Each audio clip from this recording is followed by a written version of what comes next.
team as we roll along with the Eastern Panhandle Talk Friday cruise. We welcome in studio, back from holding over from the first 2 hours and 20 minutes of the show, the Admiral Bill Stubblefield. Billy? Some of that was in the dark, too, Rob. Yes, it was, wasn't it? Yeah, we lost power around 6:45 this morning. Fortunately, got it back, I guess, right around 7:30 or so, which was much appreciated.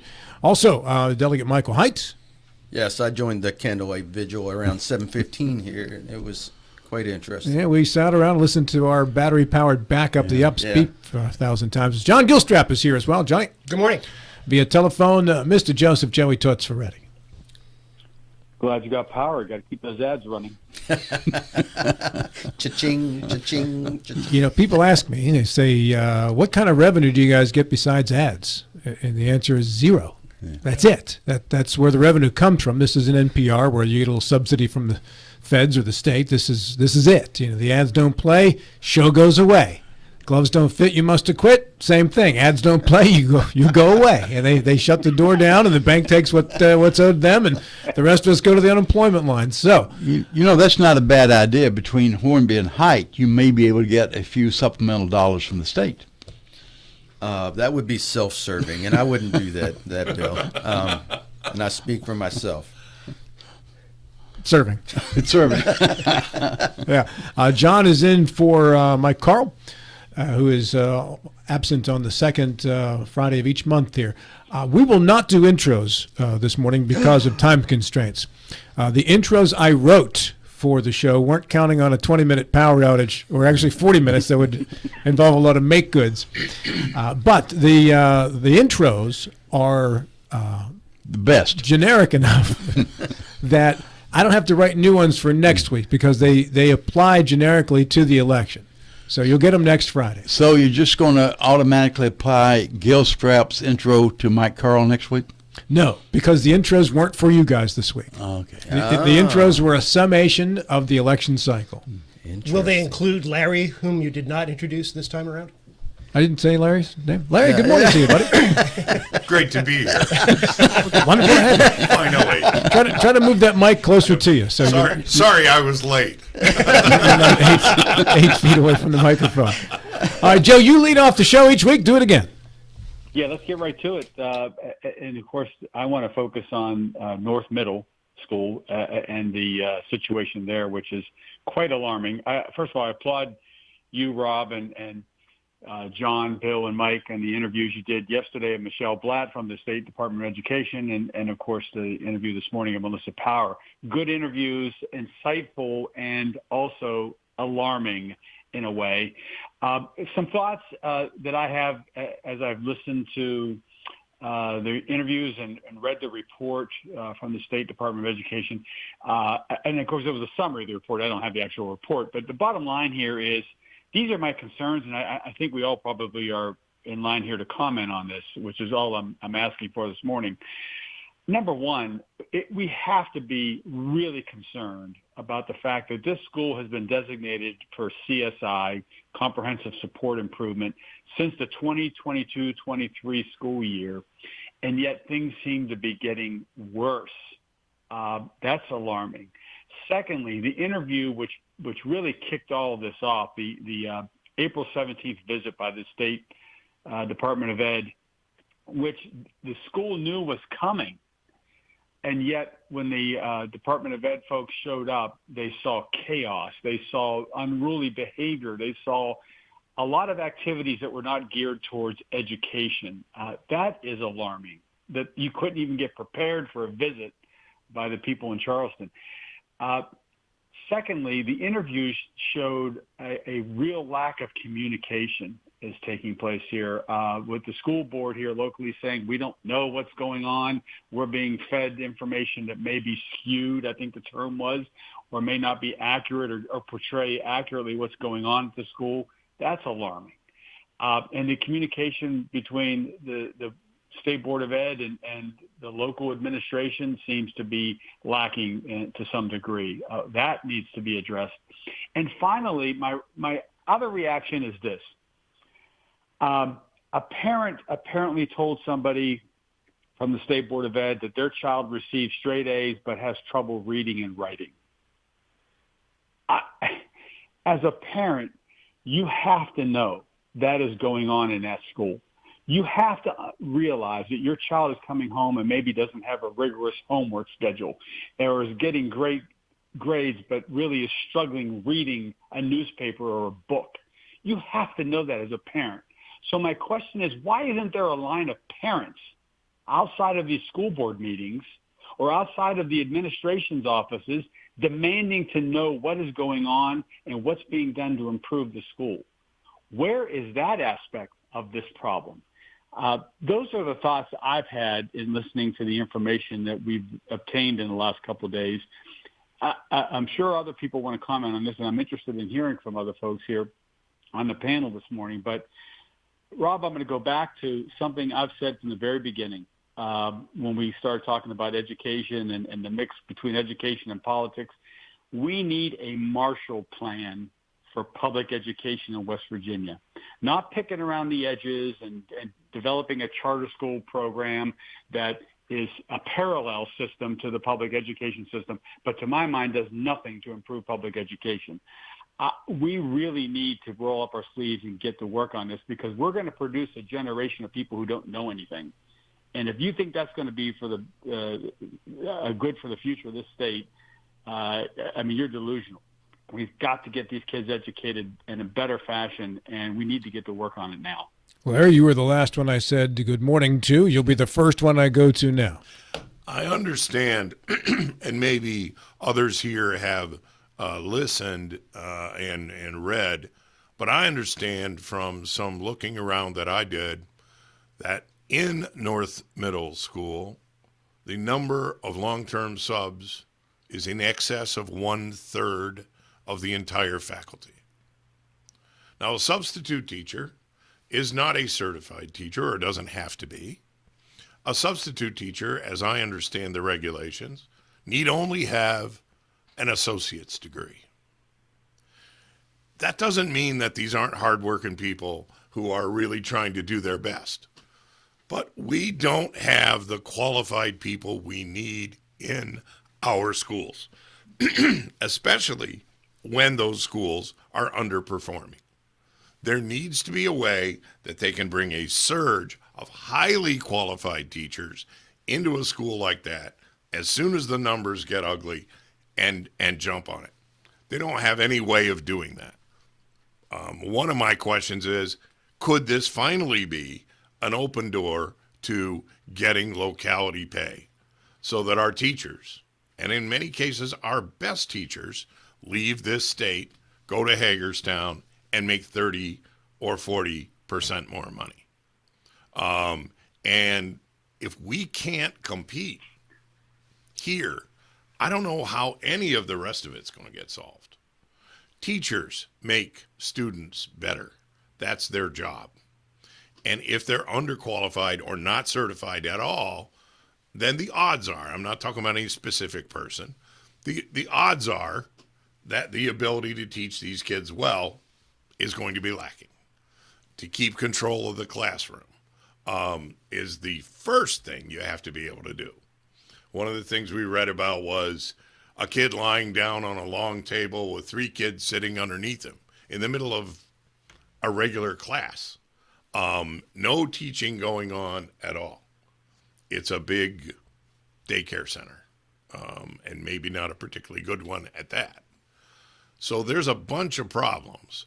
I'm not singling out long-term substitute teachers. Thank God we have them, because I don't know what we would do, double class sizes or something. But that's not the solution to this. The solution to this is more certified teachers. And you're only going to get that when the market dictates it. And that means you got to make more money. Delegate Michael Height, and Joe mentioned the charter school system was a parallel system. It was created to create competition. In theory, the Republicans said would help to improve public school education. I think Larry brings up an important point with the locality pay and paying teachers what needs to be paid. I don't know that is the main issue here. I see this more as, and I say that because I think we would see this countywide, or even in Jefferson County, Morgan County, just as well as we are here in Well, we are Martinsburg. seeing it in Morgan County. But this looks more like something you would expect to see out of a large inner city like Baltimore or D.C. These types of issues here in Martinsburg, West Virginia, and so to me, this looks more like a discipline problem and a standards problem. Holding kids to standards, kids will go as far as you allow them to go, and they will watch other kids and see what they're getting away with, and then they will step it up to that degree. If they know from the get-go that there is a standard or a line they're not allowed to cross, then most of the time they won't. They'll step up to the line, but they won't cross it.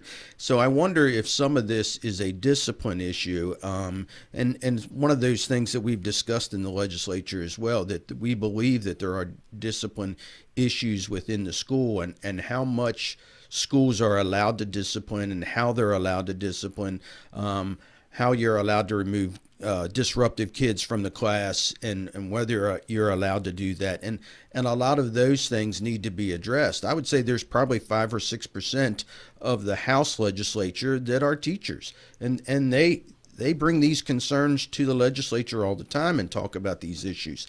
And their biggest gripe is discipline, and whether or not they're backed up by their own administration within a school system, that hierarchy of a principal, assistant principal, and then the board office. I'm not talking about the actual elected board, but the board office within a locality. Are they being backed up when it comes to discipline in those areas? And a lot of teachers will tell you no, they're not getting the support from their seniors, their supervisors, to deal with unruly students that are a problem. John Gilstrap. All of the above I agree with.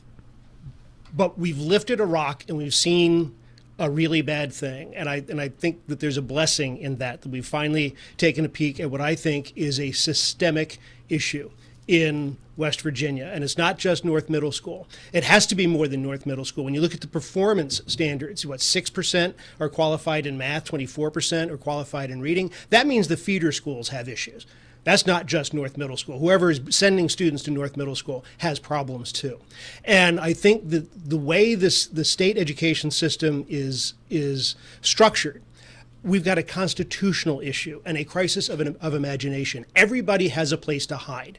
We heard today, actually I didn't hear the interview this morning, but I've talked with some folks offline with the Board of Education and such. The Board of Education doesn't have access to this information. We know that there are discipline issues. We've had politicians come through here. We've had educators come in here. We've had union people come in here. Locality pay, fine. We got to get them more pay. But now there's a discipline issue. Fine. Well, of course there's a discipline issue because there's nobody minding the store. It's more than just pay.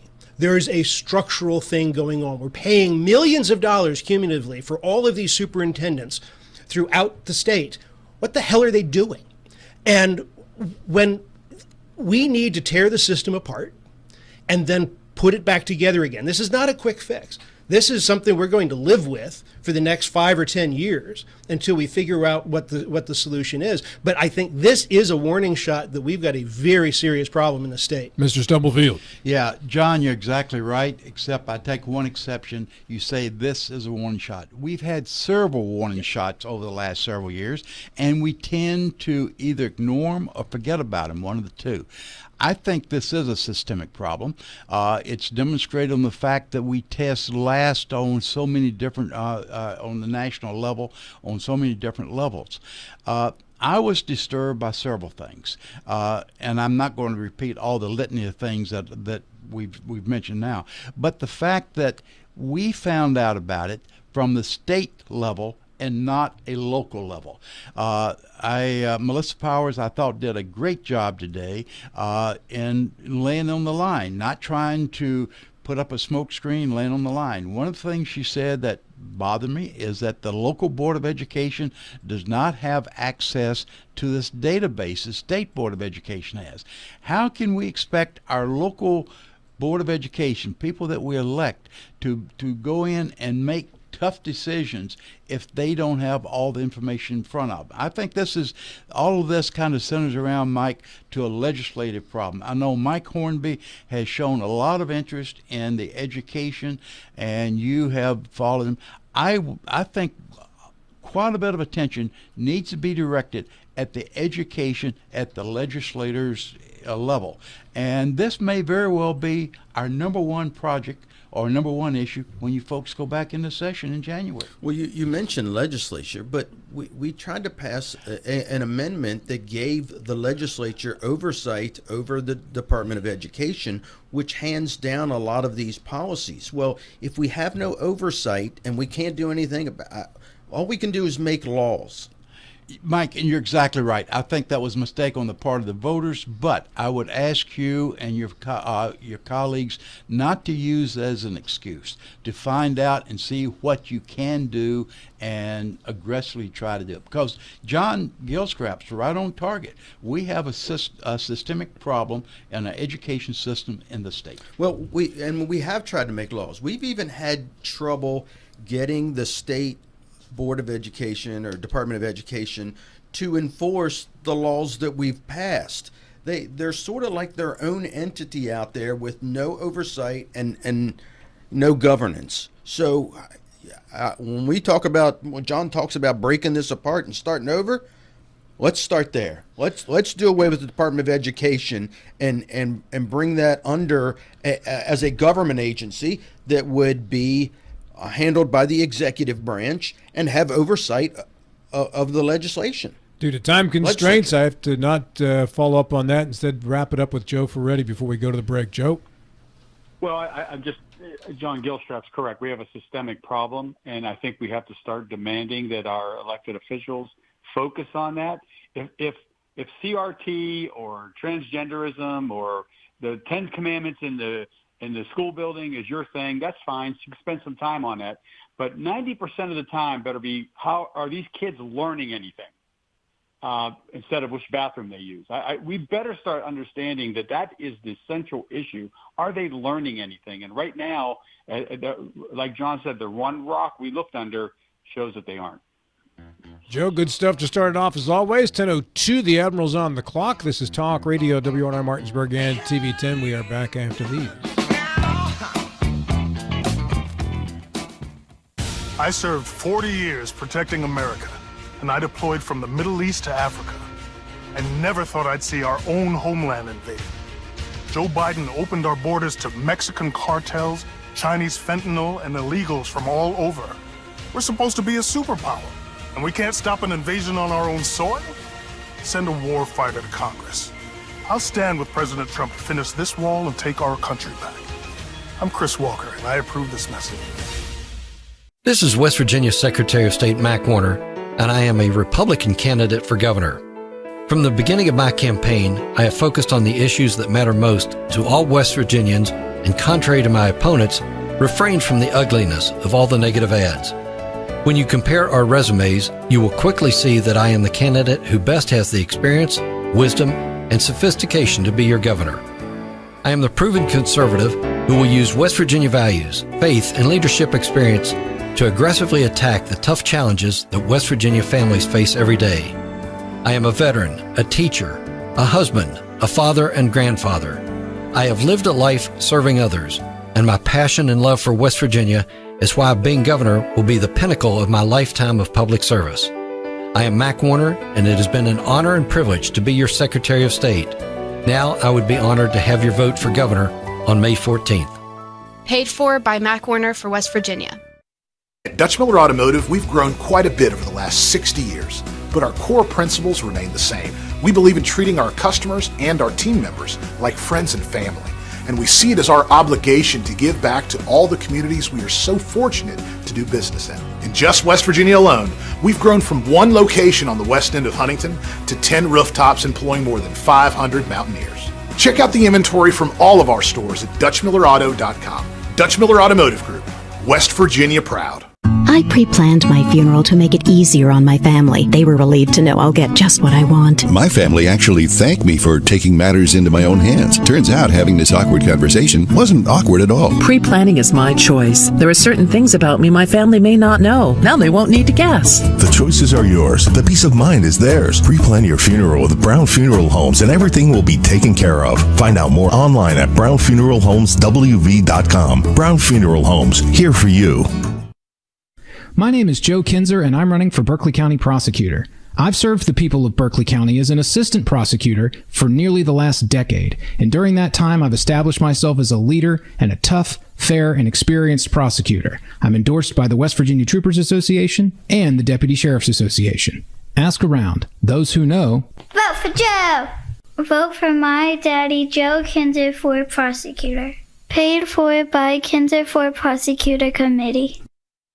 Finally, West Virginia is moving in the right direction. As your West Virginia Senate President, Craig Blair has passed the most conservative legislative agenda in the nation. He has fought for our values like banning elective abortions, protecting our Second Amendment rights, and prevented boys from playing in girls' sports. Senator Craig Blair championed the largest tax cut in the history of our state. Craig Blair, a strong conservative leader. Promises made, promises kept. This election, vote for Republican Craig Blair for State Senate. Paid for by the committee to re-elect Craig Blair.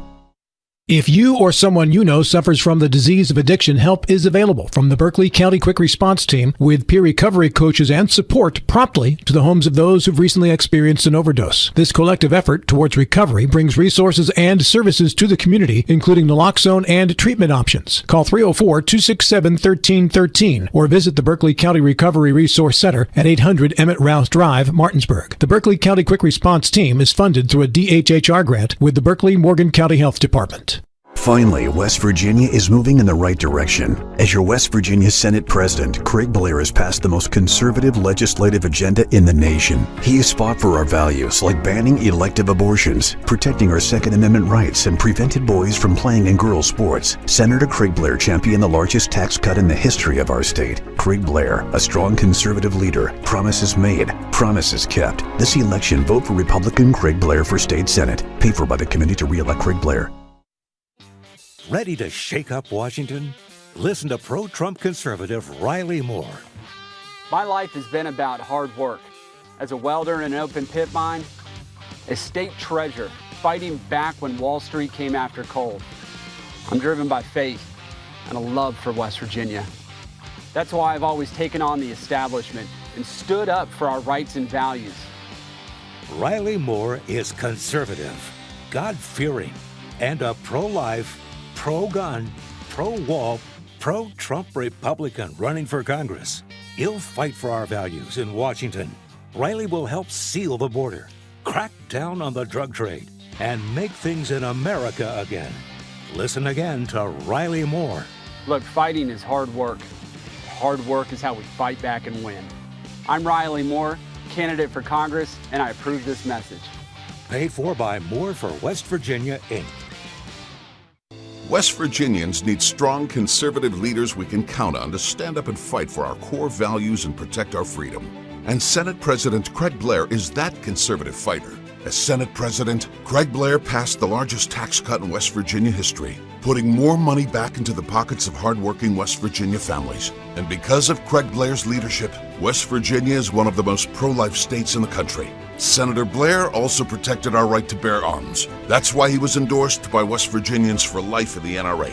As the opioid crisis continues across our country, Craig Blair is fighting for stronger penalties against fentanyl distributors and drug dealers, and better access to addiction treatment for West Virginians. Let's keep Craig Blair fighting for our values and pushing West Virginia forward. Vote to re-elect Senate President Craig Blair on May 14th. Our pro-life, pro-gun, and pro-freedom voice in Charleston. Paid for by Republican State Leadership Committee. Not authorized by any candidate or candidates committee. West Virginia, you have an opportunity to elect the most pro-gun governor in the nation. Patrick Morrisey is a tried and true proponent of our right to keep and bear arms. During his time as Attorney General, Patrick Morrisey has expanded concealed carry reciprocity agreements with other states. He also led a coalition of states in their lawsuit against the ATF's unconstitutional pistol brace rule. Patrick Morrisey even took the Obama administration to the Supreme Court over their attacks on gun owners and the Second Amendment. That's why Gun Owners of America is proud to endorse 2A defender Patrick Morrisey for West Virginia governor. Get out and vote to protect the 2A. Vote Patrick Morrisey for governor. Gun Owners of America paid for and is responsible for the contents of this message. I'm Senator Mike Stewart, the former United States Attorney, and I'm running for Attorney General. I loved working for President Trump. As President Trump's personal pick for United States Attorney, I prosecuted 2 members of the Supreme Court, directed the biggest drug raids in state history, and took enough fentanyl off the streets to kill more than 40 million people. My solution to prison overcrowding? Build another prison. Drug dealers and cop killers? The death penalty should be on the table. My opponent's record? Soft. Never been a prosecutor, never been on the front lines or back lines of the opiate crisis, sponsored a liberal bill to expunge felonies, and voted 4 times against the Second Amendment and your right to self-defense. We need tougher, not softer. It's time for a tough like Trump conservative who'll fight to close the border and protect your family as Attorney General. I'm Mike Stewart, and I'm asking for your vote. Mike Stewart, a strong conservative leader for Attorney General. Go to MakeWVGreat.com to find out more. Paid for by Mike for WV Committee. I'm Chris Warner, the proven conservative candidate for Secretary of State. I led the Republican Party in West Virginia as we began our march to a supermajority, and I was appointed by President Trump to lead rural development in West Virginia. I'm a proud father of 5 children who proudly served in uniform, and I will continue my service as Secretary of State as I stand with President Trump to protect elections, cut the red tape for business owners, and fight federal overreach. I'm Chris Warner, and I'd appreciate your vote for Secretary of State. Paid for by Chris Warner for West Virginia. More Capito has a clear immigration plan. Law enforcement will deport illegals, and fentanyl dealers will face life in prison. A clear plan on taxes. As governor, I'll cut the state income tax completely, and it will attract more companies and more jobs to West Virginia. And More Capito wrote the bill banning puberty blockers for children, while Morrisey got rich lobbying for the puberty blocker companies. More Capito has a few words for Morrisey. California's that way. I'm Jason Stedman, and I'm running to be your next Berkeley County prosecuting attorney. I'm an experienced, proven leader. I have 25 years of trial and legal experience. I spent 6 of those years serving as a prosecuting attorney. I'm an Eagle Scout and have the training and real-world experience running the Shenandoah Area Council, serving on church boards, and running my own practice. I have some new ideas to bring to the office and plans to save the county significant funds. Please vote for Jason Stedman for prosecuting attorney. I'm asking for your support and your vote to move this county forward. Paid for by candidate. This is West Virginia Secretary of State Mac Warner, and I am a Republican candidate for governor. From the beginning of my campaign, I have focused on the issues that matter most to all West Virginians, and contrary to my opponents, refrained from the ugliness of all the negative ads. When you compare our resumes, you will quickly see that I am the candidate who best has the experience, wisdom, and sophistication to be your governor. I am the proven conservative who will use West Virginia values, faith, and leadership experience to aggressively attack the tough challenges that West Virginia families face every day. I am a veteran, a teacher, a husband, a father and grandfather. I have lived a life serving others, and my passion and love for West Virginia is why being governor will be the pinnacle of my lifetime of public service. I am Mac Warner, and it has been an honor and privilege to be your Secretary of State. Now I would be honored to have your vote for governor on May 14th. Paid for by Mac Warner for West Virginia. Our southern border is in chaos. Illegal immigration, rising crime, and unsafe elections. This is Joe Biden's America. Hi, I'm Doug Scaff, Republican, running for Secretary of State. I'll secure our elections, create more jobs, and defeat Biden's radical agenda. West Virginia needs Republican Doug Scaff as Secretary of State to defend our West Virginia values. I'm asking you to vote for me, Doug Scaff, for Secretary of State. Conservative Patrick Morrissey had to work his way up, the son of a U.S. steelworker and a VA nurse. Now, the liberal swamp attacks him because he fights for us. Chris Miller and More Capito are spending millions lying about Morrissey's conservative record. Did you know they are third-generation politicians? Who do you think they will fight for? Morrissey has defeated radical transgender policies, and he's fighting to keep men out of women's sports. Take it from female swimmer Riley Gaines. This is an attorney general who has been on the forefront of not just protecting women's sports, but really protecting women, protecting parental rights, the safeguarding of children. So thank you to Attorney General Morrissey for his dedication and perseverance. The swamp attacks Morrissey because he protects our kids. Morrissey's endorsed by conservative groups, West Virginians for Life, the NRA, the West Virginia Coal Association, the Farm Bureau, and West Virginia Sheriffs. Don't believe the swamp's lies. Morrissey's are proven conservative. Fighter, winner. Paid for by Morrissey 2024. Pam Brush is the choice for the West Virginia House of Delegates. She is a tried and true local conservative who has always put her community first. Pam is endorsed by key conservative organizations like West Virginians for Life, Blue Ridge Patriots, and received an A rating by the National Rifle Association. Pam is a conservative Republican leader you know and can trust. She's led local efforts to protect the integrity of our elections and to support major tax reforms in our state. Vote Pam Brush for the West Virginia House of Delegates. Paid for by Pam Brush for WV. Radon is the second leading cause of lung cancer deaths in the United States each year. But do you know the radon levels in your home? Home is a place to live, love, and laugh, not a place to breathe air containing radon. The Berkeley and Morgan County Health Departments are distributing free confidential radon test kits, and you can get yours at the Berkeley County Health Department office in Martinsburg and the Morgan County Health Department office in Berkeley Springs. Protect your home and family. Get your free radon test kit today. I served 40 years protecting America, and I deployed from the Middle East to Africa. I never thought I'd see our own homeland invaded. Joe Biden opened our borders to Mexican cartels, Chinese fentanyl, and illegals from all over. We're supposed to be a superpower, and we can't stop an invasion on our own soil? Send a war fighter to Congress. I'll stand with President Trump to finish this wall and take our country back. I'm Chris Walker, and I approve this message.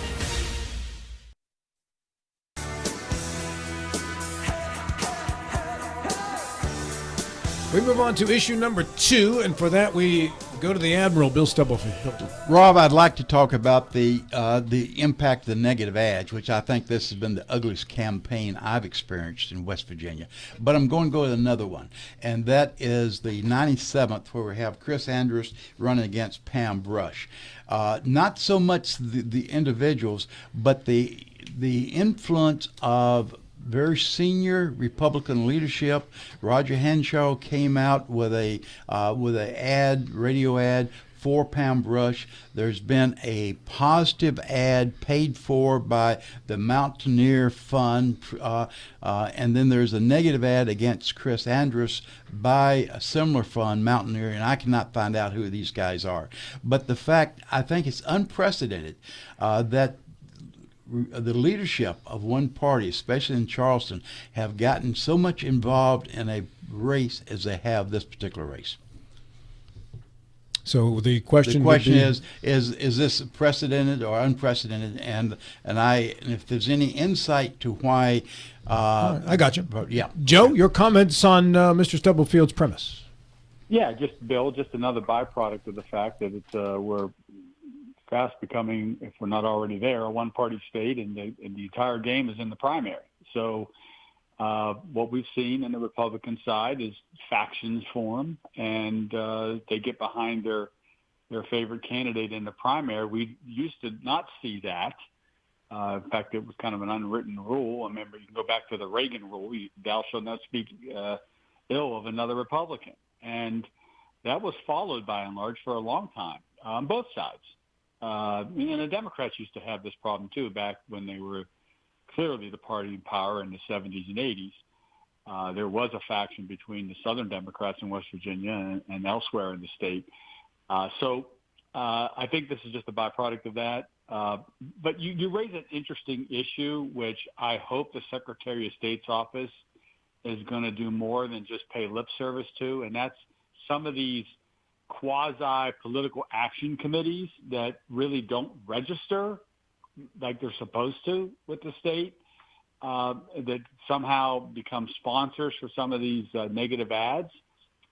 It's really a troublesome development I see, and I hope that there's some enforcement regarding campaign finance laws, because these organizations just form out of thin air and somehow cobble money together and run these ads, and there's no attribution to any organization that has any legitimacy.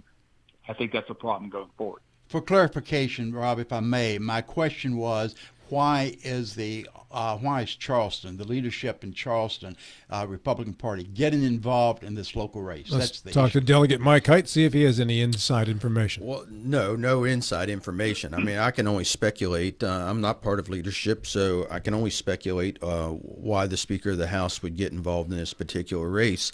And I think it could be that sometimes you get more radical. I don't want to say radical. You get people who are more farther right than a lot of the conservative Republicans down there. And when they come down, a lot of times they sort of throw wrenches in the works. And I think leadership wants to get things accomplished down there, and they need people down there that are looking to work together and not throw wrenches in the works. And I think you can look at this particular race, and Chris Anders, comes from that Northern Virginia. He is a political operative. He works with PACs. This is what he does for a living. He's come out and you know who he is. He's a far right individual, and I think leadership may look at that as somebody that may not be able to get along down there and come to consensus to get important legislation passed. So, I think maybe that's why they're getting involved and looking at Pam Brush's record and thinking to themselves, she's somebody that we can probably work with, and she'll be able to work with the rest of the conservative majority down here. Mr. Gilstrap. I have no insight either, but here's what I hope is happening. I hope that the leadership is recognizing, and we've all heard the ads that have played here on this station and throughout. The Republicans are running wall to wall trying to get to the right of each other. And Chris Anders made it very clear during the candidate forums that he is a no compromise, hard, firewall to the right conservative.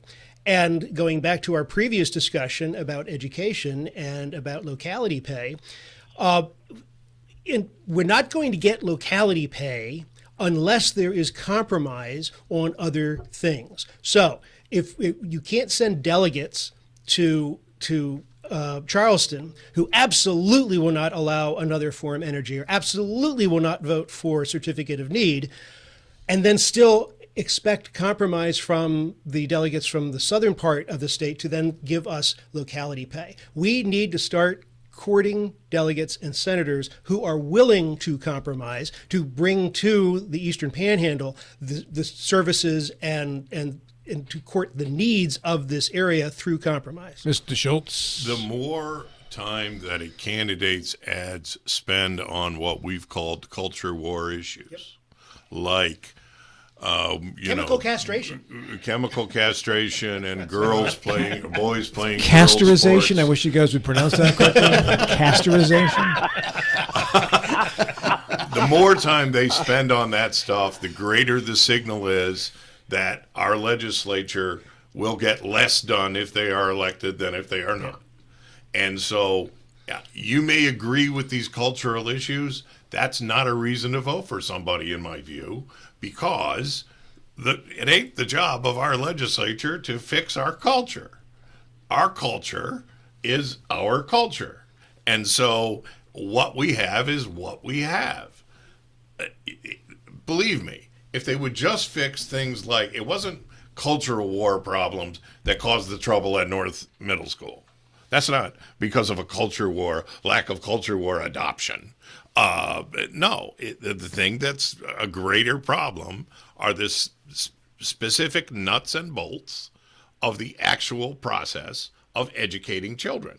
And so if you could just keep those people out, even, and maybe even especially, if you agree with their culture war stance, let it go. It's not the job of the legislature. Well, I'm going to push back a little bit because I think it is. Because you could say Sharia law is cultural, and Sharia law has no place in the United States. We have our own laws, and it's not Sharia law. So when you talk about cultural issues, sometimes it is the job of the legislature to push back on cultural issues and set the record straight and protect its citizens. Bill, you get a 60-second wrap here. No, I think it's a good discussion. Thank you. All right, very good. Then we move on to issue number 3, and for that, Delegate Michael. All right, I'm going to go to President Trump, and we've talked a little bit off air about this, and President Trump seems to be in serious legal trouble about a month ago, and now, recently, the classified cases documents case seems to be unraveling, resulting in an indefinite postponement. The Georgia case, which I thought was the most prominent of these, is currently in disarray because of prosecutorial misconduct and is now delayed. And the hush money trial, election interference, whatever you want to call it, seems to be not going as planned as either. So my question is, were any of them real legitimate cases, or were they all just attempts to keep the bad orange man out of the White House? Joe Ferretti. Well, I'll take issue with your statement that the hush money trial in New York is kind of off the rails. I think that judge is doing a remarkable job of keeping it on the rails, and they're going to get a verdict in that case. So, whether you like the underlying claims and charges or not, and whether you think they're serious or not, is another matter. But the way the trial is being conducted is fine. As for these other cases that have admittedly been derailed, I'll cite you to a situation in 1973 with the racehorse Secretariat. The perfect racehorse by all measures. Hayward Hale Bruin was a sports writer back then, and the one thing he said was very insightful. The only flaw with Secretariat was that he was handled by humans. And I can say the same thing about our court system. I've worked in it for 37 years. I believe in it. I think it is the best by far in the world in terms of measuring justice on a criminal and civil basis. However, it's run by humans. And we see the flaws in that because of the things that humans do within that system. We got a judge in Florida who doesn't know what she's doing, and so that case is derailed. We've got a situation where the Supreme Court, for whatever reason, wants to take up the issue of presidential immunity, which the circuit court level below handled that in about 15 minutes. Yet the Supreme Court wants to, dilly-dally around with that issue. That's the problem with these. And I can cite you many cases beyond Donald Trump where the same situation has come up. It's unfortunate, but the flaws of the system are on us. Mr. Gilstrap. No matter how much they try to do otherwise, the Democrats are going to have to face Trump at the ballot box, and the voters are going to have their say. The case in New York, the Stormy Daniels thing. Okay, who's going to be surprised how it turns out, guilty or not guilty? He had a tryst with Stormy Daniels. Okay, is anybody surprised? It's an old misdemeanor that's being brought up and kind of trying to be felonized. I don't know what the consequences of that are. They're not going to put him in jail. It's not going to derail his campaign. It's making his campaign stronger, which quite honestly, I find surprising. So sooner or later, the Dems are going to have to face him at the ballot box, and the voters are going to have their say. The optics of this, I think, are terrible. And it's driven a lot by the media on both sides. But we're looking more and more like a third world country where we're trying to use the court system to battle down the politicians that we don't like. And I know the argument on the other side is the rule of law, yada, yada. And I shouldn't do that, but the rule of law is important. But the rule of law should be enforced equally on both sides. And I think the optics of this and the narrative of this that's been allowed to be perpetuated on both sides is that it is not even-handed. I think the courts need to stop this. I think that we just kind of let the electorate have its way. If Trump wins another 4 years, let him have his 4 years, not another 2 impeachments that were just stupid. Let him have his 4 years, and then at the end of the 4 years, you want to prosecute him for other stuff, fine. But let the voters have their say. Mr. Schultz. Yes, I tend not to agree with a lot of what John is saying. Let me simply say that Donald Trump has lived a life in Manhattan where at any time in the last 40 years he could have been charged with crimes, and he never was. It was odd. Rudy Giuliani was the head of the Southern District of New York, and they pretty much wiped out the Italian mob while he was. But they didn't go after the non-Italian mobsters, and there were an awful lot of people doing an awful lot of shaky things. I'm disappointed that the federal court cases have been slowed to this extent, and that is, as Joe says, people interfering. The classified documents case is an important case. This is a very important thing because one of the things that classified documents can be very valuable for with an ex-president is he can sell the ideas in them to foreign countries to pay his legal bills.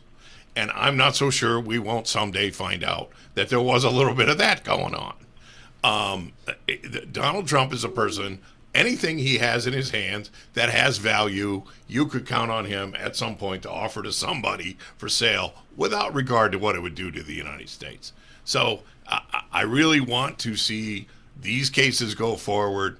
I believe the case in New York is going fairly well for the prosecution, and we will just have to see what happens. Mr. Stubblefield. Rob, my answer is going to be fairly short. I think these charges are very legitimate, but we're confusing elections and legal. We need to keep them separate. I have absolutely no problem if all of these are held after the election, and then keep the election and legal separate. All right, interesting take. Mike, comes back to you for the wrap-up.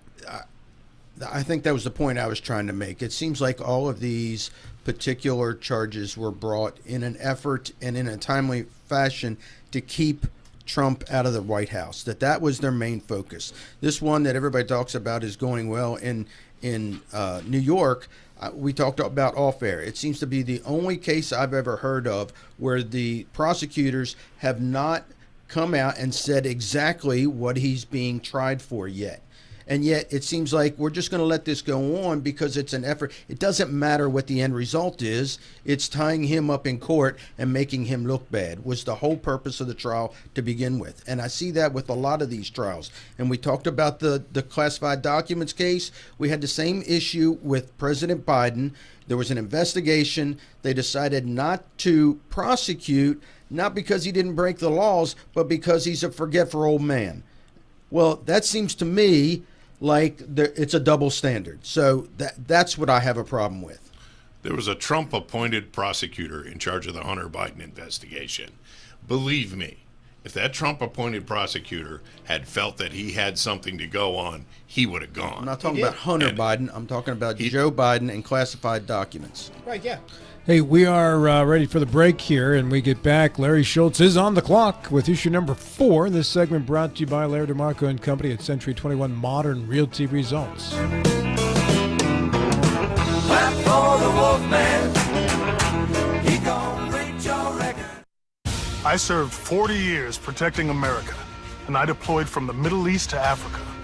I never thought I'd see our own homeland invaded.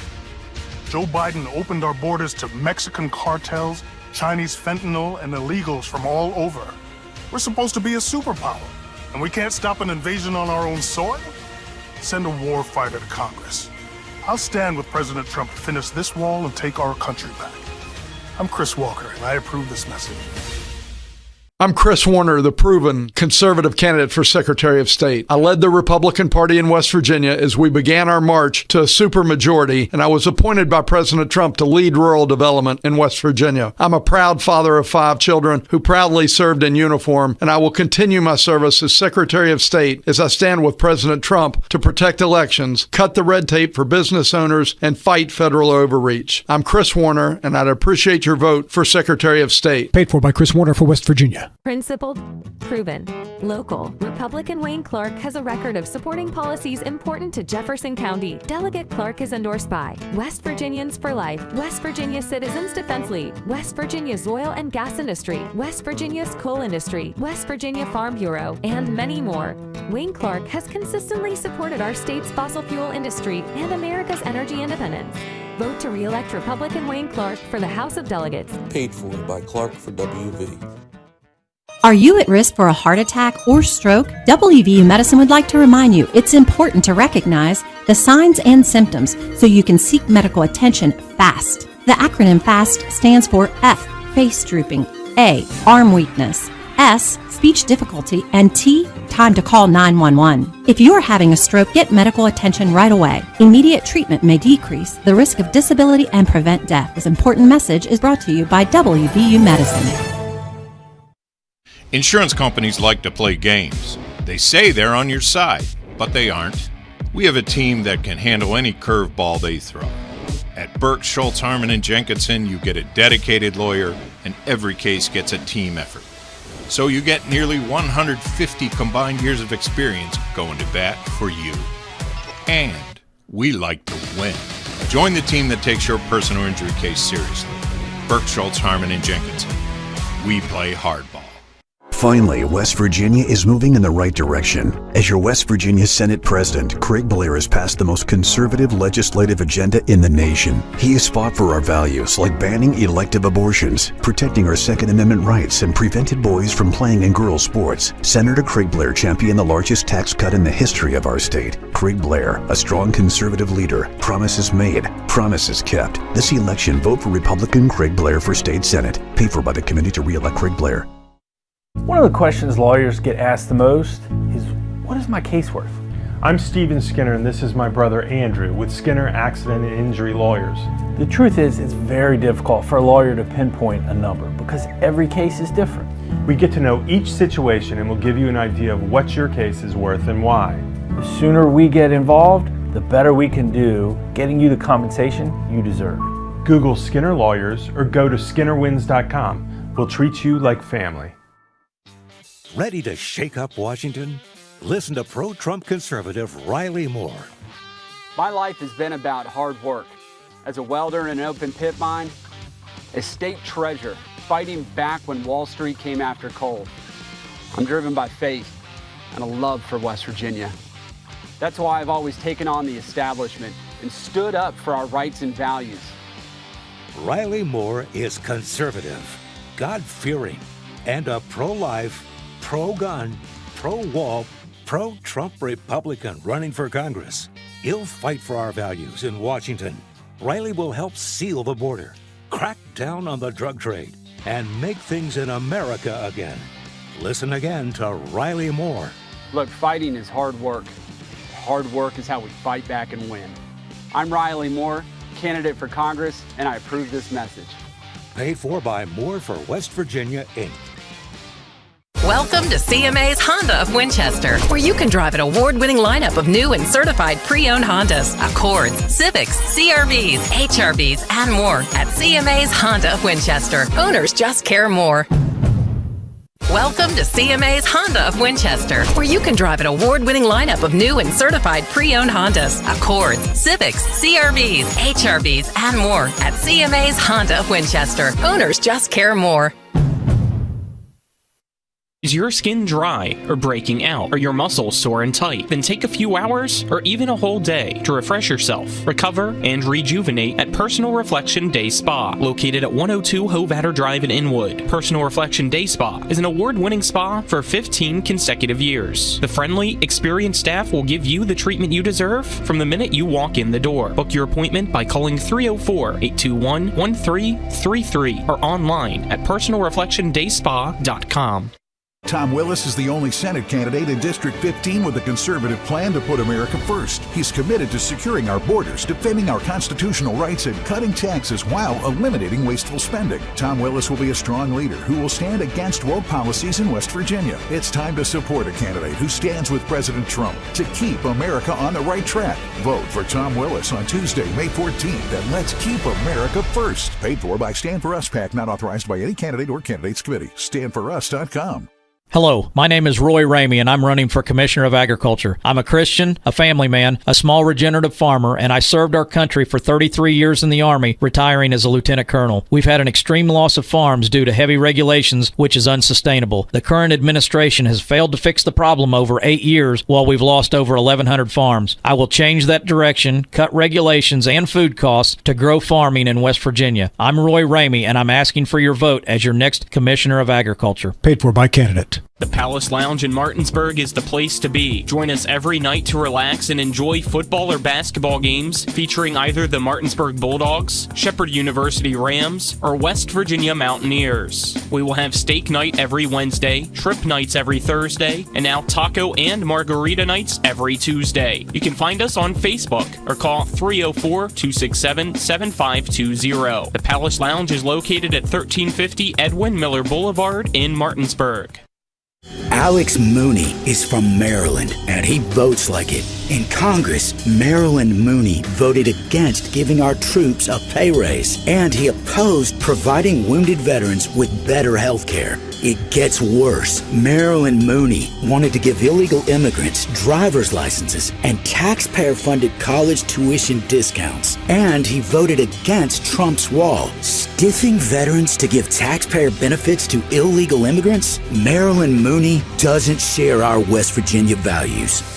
Big Jim Justice is the best governor West Virginia's ever had. Big Jim is a strong conservative on protecting life and defending our Second Amendment. And he delivered the biggest tax cuts in West Virginia history. Endorsed by President Trump, Jim Justice will fight to finish the wall and secure our border. Big Jim is one of us, and he fights for us. I'm Jim Justice, and I approve this message.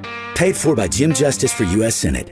Do you have someone in a nursing home, or are you worried about somebody you love going into a nursing home? The law firm of Daniel Staggers can protect your assets. Call the law firm of Daniel Staggers today at 304-267-3915. The Daniel Staggers Law Firm does elder care law, estate planning, and special needs trusts for disabled children and family members. Visit the Daniel Staggers Law Firm for your initial free consultation at 133 East John Street in Martinsburg. The Daniel Staggers Law Firm, when you need asset protection for you or for a family member. I'm Katrina Stewart, and I get this question all the time. Who is Mike Stewart? Well, I want you to know my husband, Mike, not the tough prosecutor or candidate, but the man I fell in love with. He comes from a coal mining family and worked his way through college.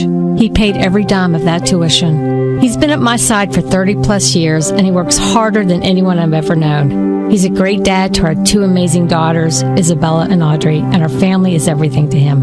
If you want to know who Mike Stewart is, when I was diagnosed with bilateral breast cancer, he was the husband at my side at every appointment, every surgery, and every chemo. He was the dad who took care of our daughters when I couldn't and made every Christmas special. He's the guy that always fought for me and our family.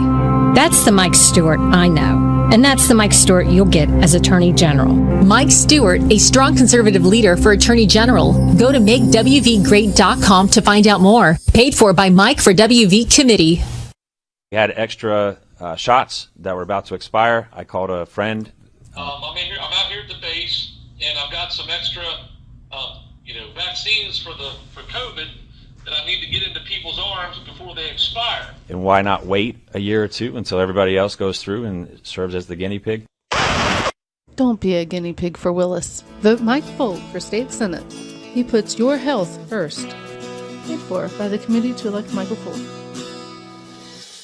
Republican Wayne Clark, your delegate for West Virginia's 99th District. Income tax cuts for all West Virginians?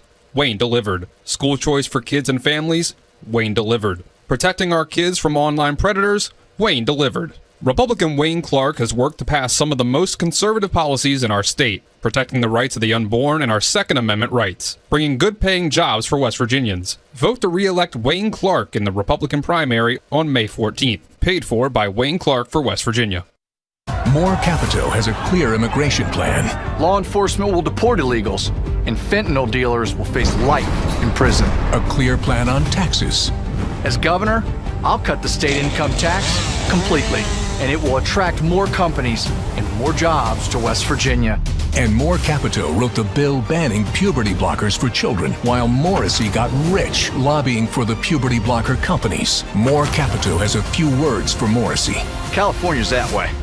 Hello, my name is Dottie Yost, and I am a candidate for magistrate in Berkeley County. In my current job, I am a patient advocate, so every day I stand up for patients' rights and make sure that the policy and procedure is followed. In my career, I have experienced many aspects of the law in working for the Public Defender's Office, the U.S. Attorney's Office, and for Cindy Gaither and Jeff Burcham. On May 14th, please vote for me, Dottie Yost, your advocate for justice for the office of magistrate. Paid for by candidate. How can you live more fully during a serious illness? Dottie tells how Hospice of the Panhandle helped her family. My brother Speedy became the base commander after he had been in the Air Guard for a few years and then became a general. He was the type of guy that would take people under his wing. Speedy developed a form of brain cancer, and he ended up coming to Hospice of the Panhandle, and he wanted to be around his friends, and Hospice of the Panhandle made that possible. He had over 200 visitors when he was here, and one of Speedy's last wishes was to fly over the Shenandoah Valley, and Hospice of the Panhandle helped me make that possible for him. I don't think there was one person that didn't bend over backwards to make sure that my brother was comfortable, and they would ask me, "How are you doing?" Hospice of the Panhandle, thank you so much for treating us like family. Live on with expert care from Hospice of the Panhandle. Learn more at hospiceotp.org or call 304-264-0406. When you're looking for the perfect gift, look no further than L.A. Roberts Jewelers at 146 North Queen Street in downtown Martinsburg. Choose from a huge selection of unique items, from the finest diamonds that make your eyes sparkle to exquisite timepieces, figurines, and collectibles. Buying from L.A. Roberts Jewelers means that you've made the decision to do business with people who've excelled in the industry for more than 100 years. They'll be here tomorrow when you need them, and if you need your jewelry or your watch repaired, they'll do that too. L.A. Roberts in downtown Martinsburg. Old World Jewelers for a new age. I'm Chris Miller, and state government should run like a business. And a business can't grow without a business plan. Here's mine. Day one, we'll audit every dime. Might take a few days, but it'll save taxpayers millions. Day two, start drug testing for welfare benefits.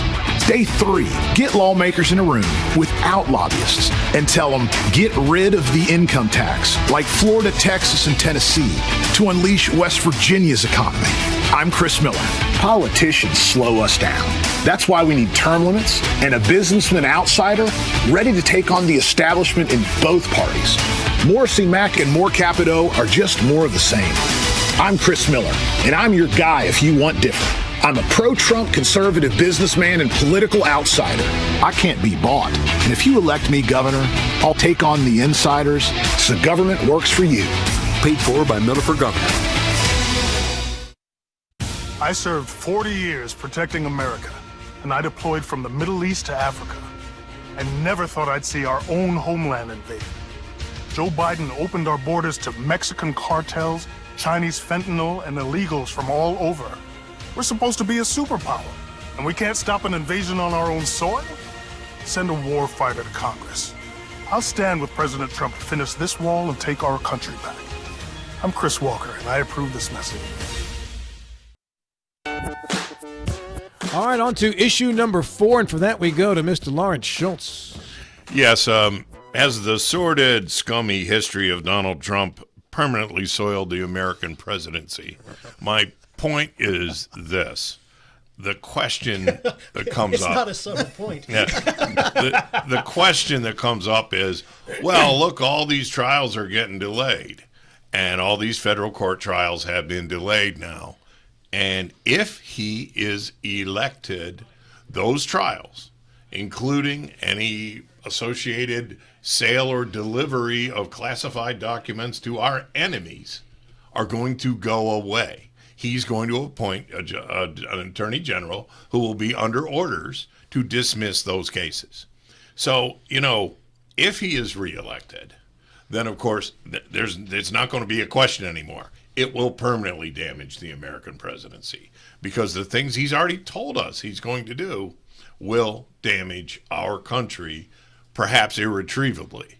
But one of the reasons you do these cases now is so that you can get the truth to the American people, hopefully, before they decide to put this guy in charge of dismantling our Constitution. Joe Ferretti, you go first. You get 45 seconds. Joe, go.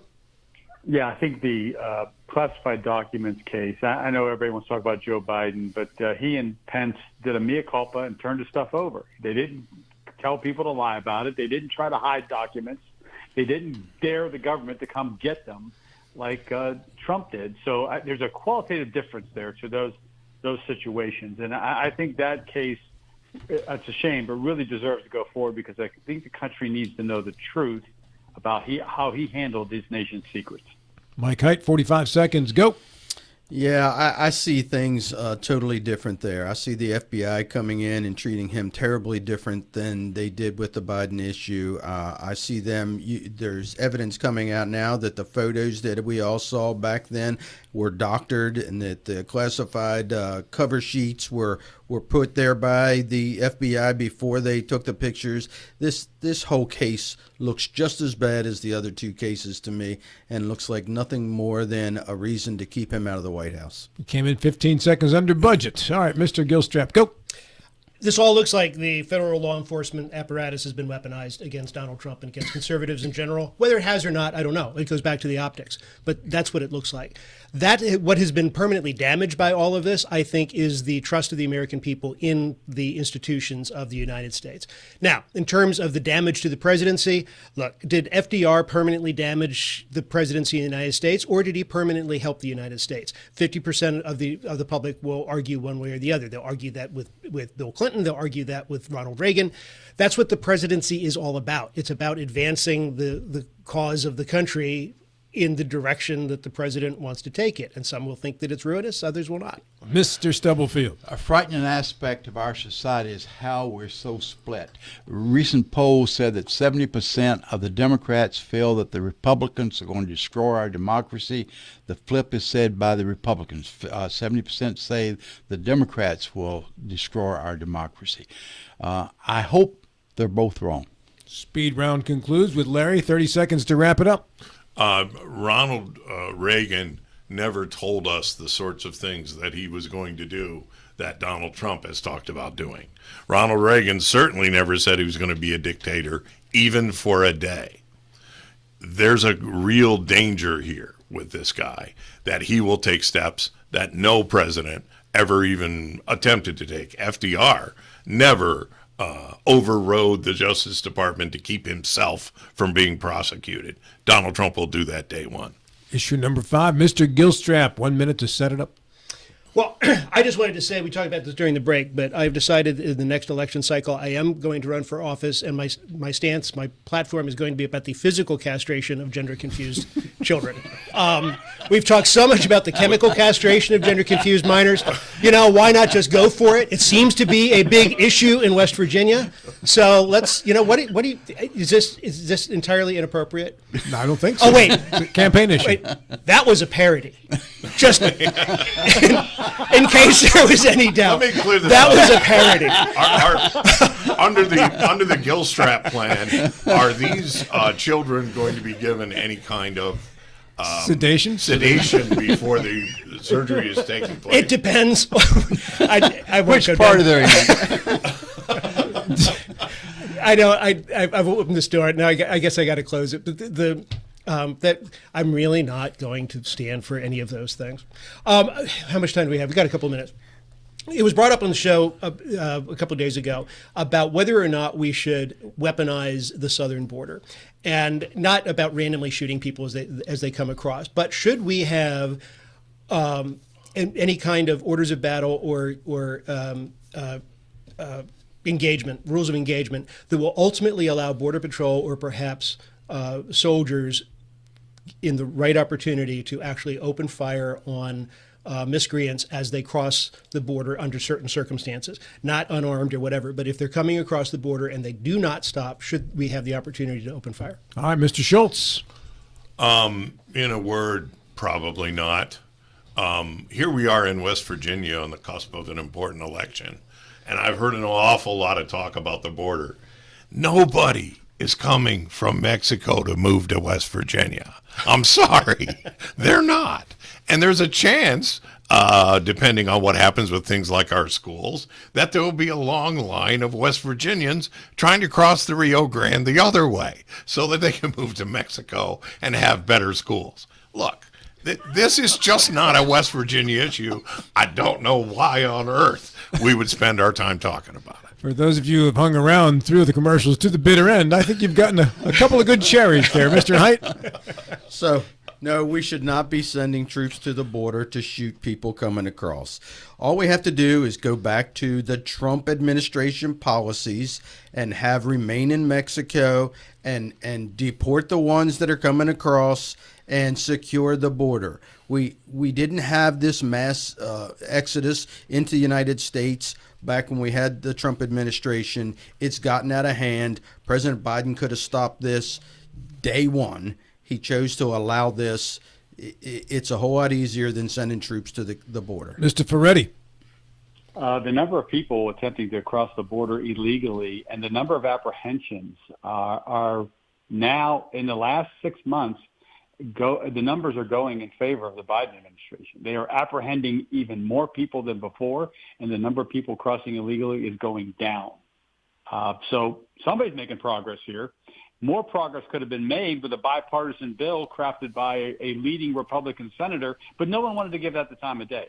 I thought it was a step in the right direction, but apparently we made the perfect enemy of the good. And Mr. Stubblefield. We need to get serious about solving this immigration problem, and it's more complex than just shooting people at the border, which, by the way, John, I do not think we should weaponize the border. But we need to get serious. Langford's proposal, I thought, was a step in the right direction, but like so many things, it became politicized. As opposed to doing what's good for the country, it became politicized. Mr. Gilstrap, you were concerned you would only get 6 seconds. I was. You still have a minute left. I'm not sure I can fill it with a minute. I think that what we need to do in terms of the border is we need to have the ability to return lethal force with lethal force, right? So if in fact the folks at the border are facing lethal danger, we need to be able to respond in kind. I don't know. I don't know. I don't think so. I've heard. Is anybody shooting their way into the country? Oh, there. Yes. Well, I don't know if they're shooting. That overstates it. But yes, Border Patrol agents are not routinely shot, but several are. Any more than a policeman in downtown Atlanta? No. Okay. No. Okay. No.